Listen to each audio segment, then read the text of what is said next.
Welcome in, everybody. This is the Bengals football talk show.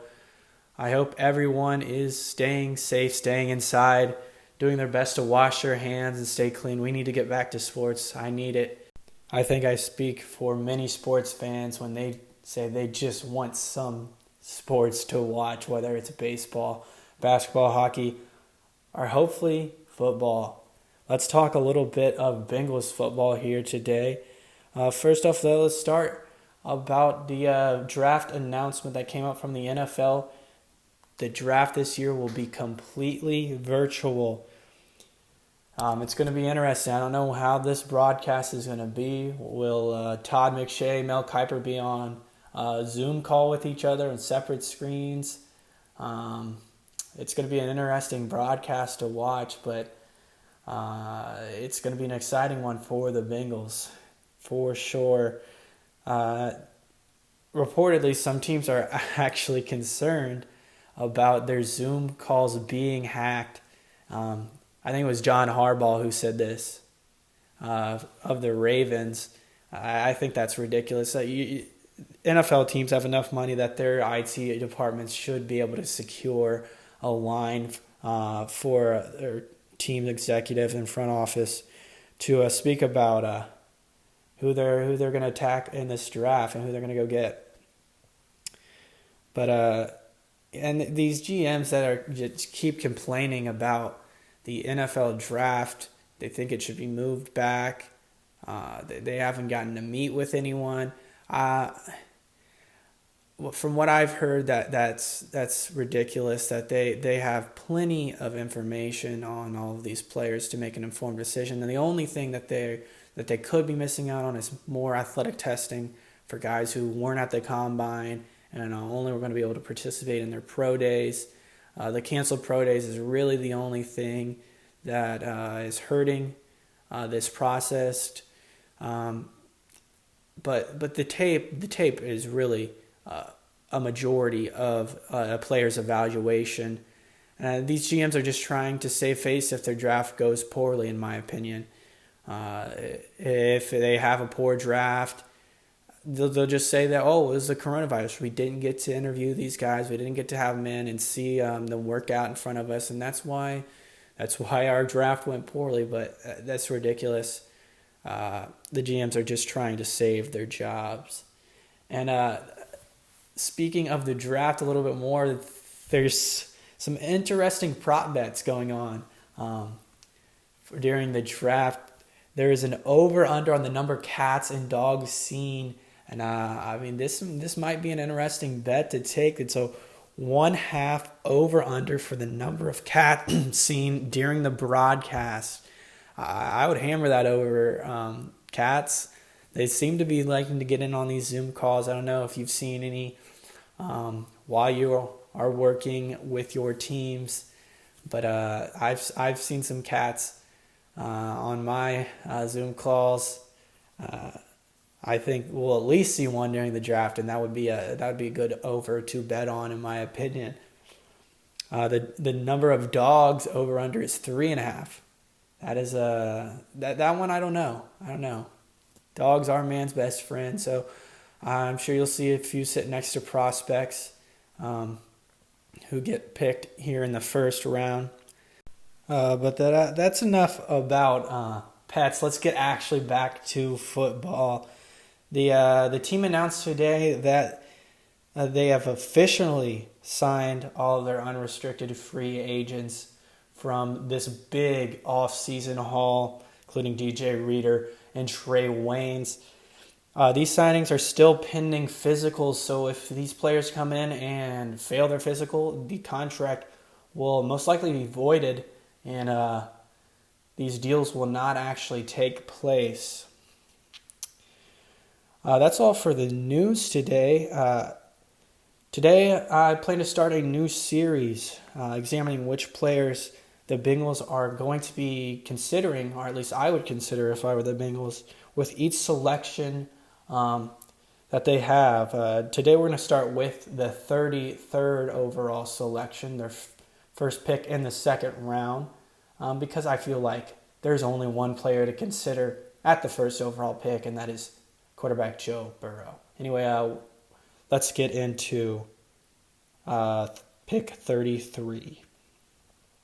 One of the biggest perceived needs among Bengals fans that they hope addresses at pick 33 is linebacker. Kenneth Murray and Patrick Queen are two dream scenarios for many Bengals fans, but I'm going to have to pump those brakes a little bit right here. If you look at what Cincinnati has done in the draft,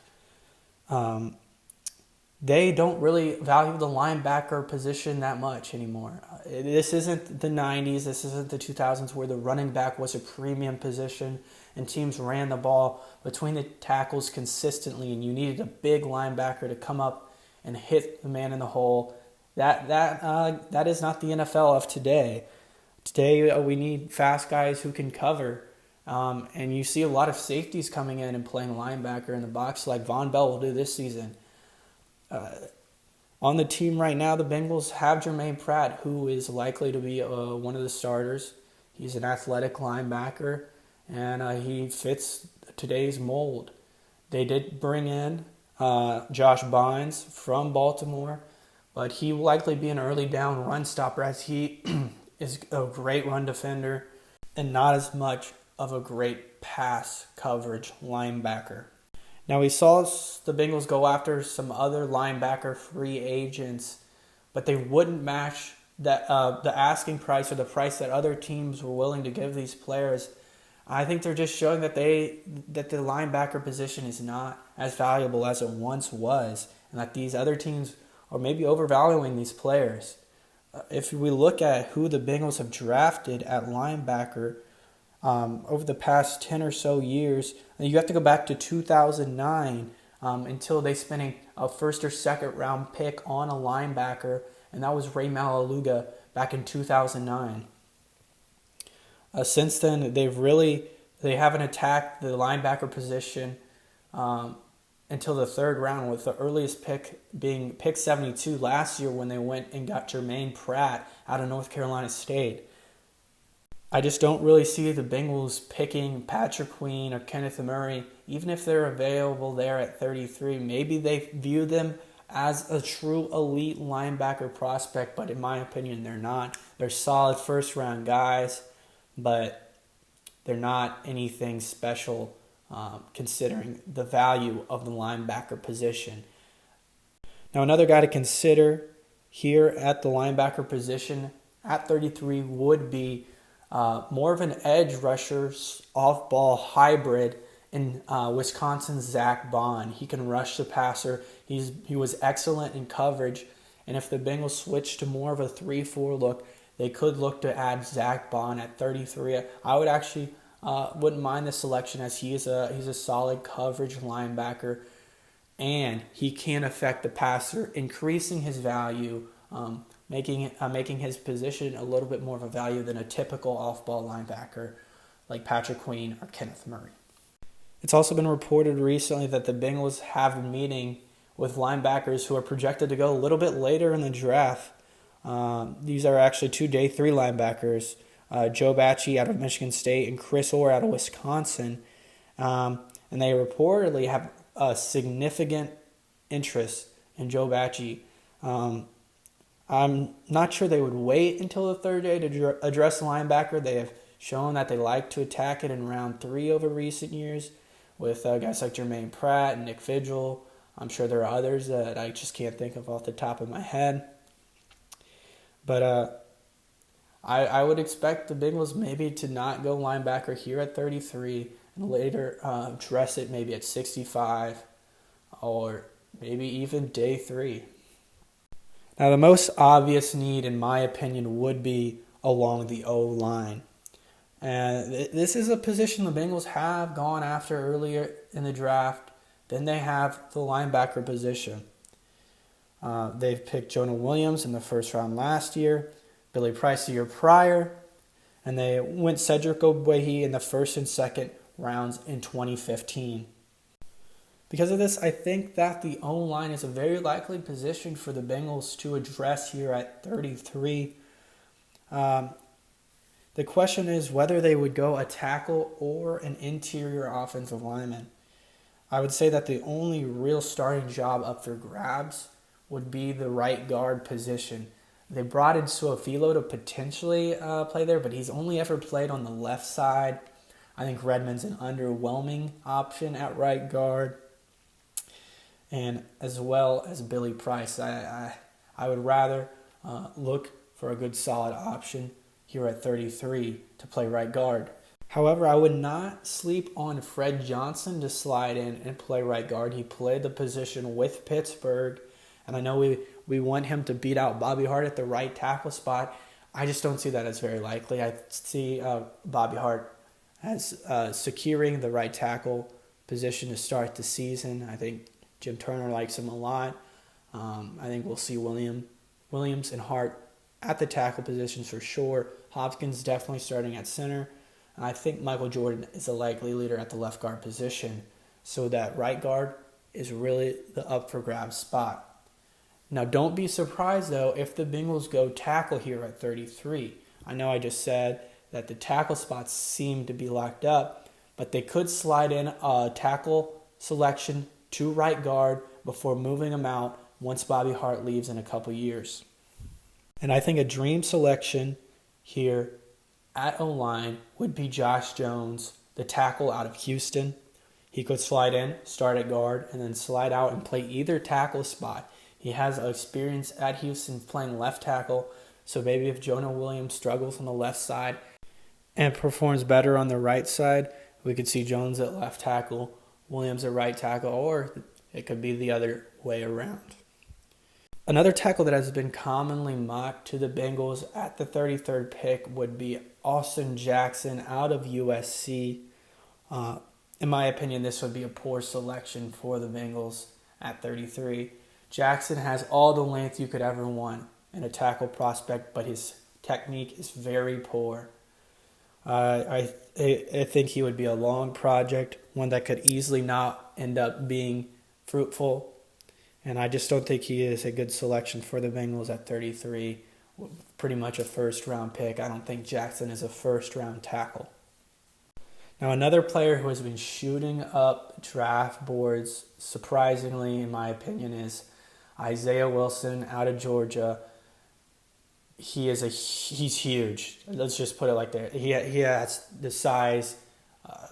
O-line coaches salivate over for some reason, even though it has been proven by the data that big tackles don't always get the job done, that athleticism is much more important.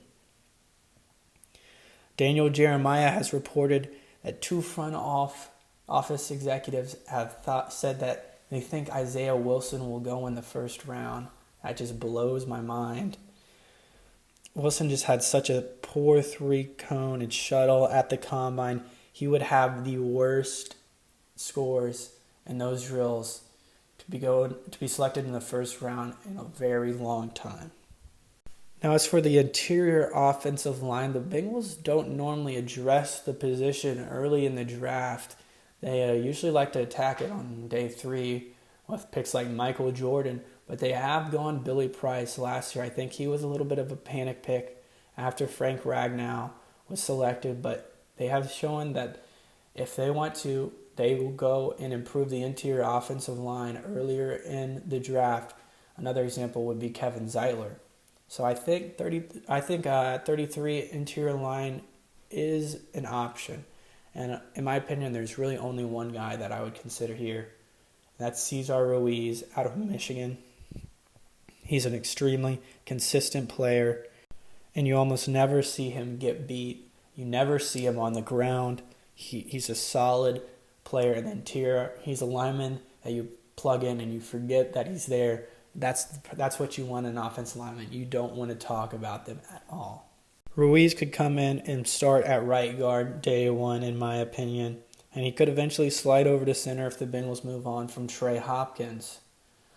Another interior offensive lineman that has been considered a second-round pick would be Lloyd Cushenberry III out of LSU. In my opinion, he would be a terrible selection for the Bengals. He gets beat a lot at LSU on this tape. And with Ruiz just being a model of consistency who never gets beat, I just wouldn't want to take the risk with Lloyd Cushenberry. I think Ruiz is a much more solid prospect. Moving on to the wide receiver position, this could be a huge need after this season with Green and Ross set to hit the market. In my opinion, this would be an ideal pick at 33 as it is at a very valuable position and has an almost immediate future need. The Bengals are not afraid to attack this position earlier in the draft either. They've taken Green, Ross, Boyd, all in the first two rounds of the draft. And I wouldn't be surprised if they go wide receiver here at pick 33. The dream pick at this position would be Denzel Mims out of Baylor. He's almost certainly going to go in the first round. But if he did slip, I think the Bengals would run to the virtual podium and select him. Now, Mims' tape wasn't the most spectacular, but he showed out at the Senior Bowl where the Bengals got to see him firsthand. He ran and worked out great at the NFL Combine. He is really the definition of a player who had a great offseason and really shot themselves up draft boards. A few other players to consider at the wide receiver position would include Jalen Reagor, Brandon Ayuk, Laviska Shenault, and T. Higgins. Reagor and Ayuk are both deep threats with great speed, and they can create with the ball in their hands. These players could come in and replace John Ross easily and probably improve over what a play he has provided with all of his injuries. I prefer Reagor personally between these two. He would be my pick here behind Mims at the receiver position. Laviska Shenault, he was comped by Pro Football Focus to Saquon Barkley, so that shows you his skill set. He is a dense receiver who is a strong runner with the ball in his hands, but he does have some wiggle in him. But he needs to work on his game as a receiver, as he is more of a playmaker in my opinion at this point. Finally, T. Higgins. He would be the guy I would take last year personally. He is the most likely guy to come in and be a number one receiver, though, out of these. Like a true X receiver like A.J. Green, who can win one-on-one. I wouldn't say that these other guys can't win one-on-one, but they're not really an X receiver in my opinion. But unfortunately, Higgins, despite showing well on tape, had a poor offseason. His explosion testing from his pro day was really bad. But his tape shows enough, however, for me not to completely hate this pick. It would probably not be my favorite pick, probably about a C+, but it would still be a fine selection. Now at the tight end position, we could need some improvement, but I don't see any second-round talents here. Running back, it's just not a valuable enough position, and we're pretty set with Joe Mixon, Bernard, and Travion Williams. Now moving on to cornerback, despite all of our free agency activity, I think cornerback is definitely still in play here at 33. William Jackson is in the last year of his deal, and Mackenzie Alexander is only here for 1 year. So the Bengals are going to be losing 2 of their 3 starters after the season if they don't re-sign any of them. But I think unless a first-round talent like Christian Fulton, C.J. Henderson, or Jeff Gladney falls to 33, the Bengals should probably look elsewhere with the selection. Cornerback, they have shown that cornerback is a very valuable position to them, and the data backs up their opinion, as it's been shown that coverage is a little bit more valuable than pass rush. So while cornerback isn't completely out of the equation here at 33, I would have to think it would have to be a very significant value for the Bengals to attack the position at 33. Moving on to the edge, the Bengals only have Hubbard, Dunlap, Lawson, and Brown on the edge currently. And with Dunlap on the wrong side of 30, Lawson in the last year of his deal, and with little depth at the edge position, we definitely have a need at the position in the near future. I could see the Bengals trying to bolster this position probably later in the draft, but you never know. They could go here for one here at 33. I would say one player to keep an eye on is A.J. Epinesa. He had really solid tape, was thought of potentially being a top 10 pick, up with Chase Young even, but he worked out very poorly at the combine, and he has fallen and is continuing to fall ever since. He may be dropping down into the second round even. Now, at the interior defensive line, the Bengals just signed DJ Reader to be the team's nose tackle for the future. He will pair with an aging Geno Atkins, who is destined for the Hall of Fame after his recent selection to the All-Decade team. And with just Topu and Rand behind them, the Bengals don't really have a strong 3 technique to back up and spell Atkins as he slows down maybe a little with age. I think the Bengals may be looking to get a guy to play 3 technique with Atkins, as they have had FaceTime meetings with prospect Justin Madubuike. Madubuike could come in and be that rotational piece with Atkins. He is a rare interior defensive lineman who can get good pressure on the quarterback, and he could be a very valuable piece for a Bengals defense up front, where pass rush is something that teams seek out and they really need.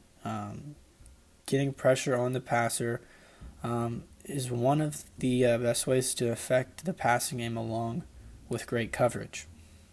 The only thing about Madubuike is that he's projected more as a mid-second round pick, so maybe look for the Bengals to move back before selecting Madubuike if that is the route that they choose to go. Finally, at the safety position, the Bengals just picked up Von Bell, now have a very solid room, including Sean Williams and Jesse Bates along with Bell. But despite that, they just had a FaceTime interview with Minnesota's Antoine Winfield Jr. Winfield would be an exciting pick in my decision due to his great coverage skills. He could come in and play the slot in a big nickel package for the Bengals. He could be very valuable. As I said earlier, coverage is generally more valuable than pass rush. And the Bengals definitely need help in coverage as they've struggled with it over the past few years. If they go where Winfield, they may decide to move on from Williams, as they were either going to cut him or Kirkpatrick when they decided to move on from Kirkpatrick earlier this offseason.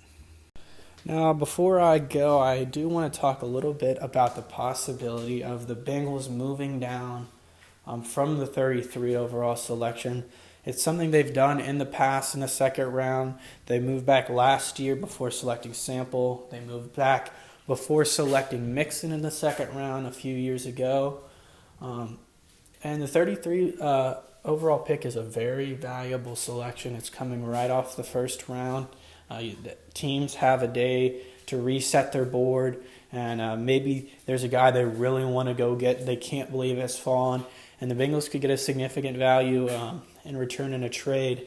And as you've seen, there are some players there's many players that the Bengals could be considering that will fall to wherever they trade down to.